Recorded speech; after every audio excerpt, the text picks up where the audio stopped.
Hey, how's it going everyone? Niles Abbey here, Discount Water Softener Company. On this amazing Friday morning, we are out in the beautiful country of Austin. Wanted to give you guys a little video of a water softener that is majorly cutting pressure. It will happen when the water softener is old. There's really nothing more to say. When the water softener is old, it can cut pressure, and if you don't catch it, it can create major issues.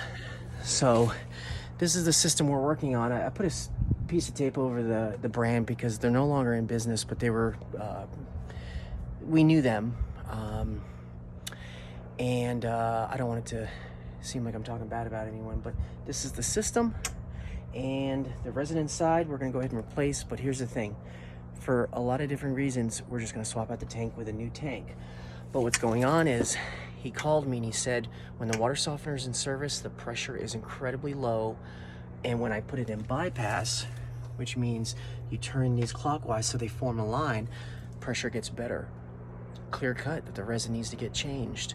And based on the age of the unit, we might as well do a rebuild on the clock WS1 valve and change out the O-ring stack. So I'll show you what the old one looks like later.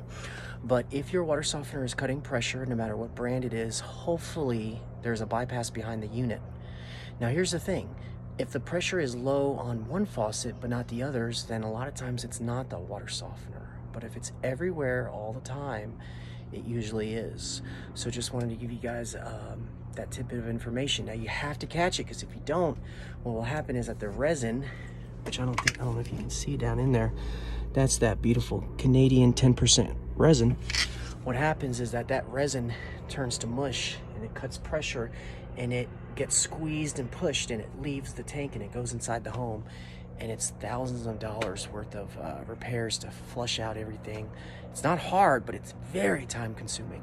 So you don't want to go through that. So make sure to be proactive, and if you're getting pressure drop from your system, make sure to have it checked by a licensed person. But all right guys, happy Friday.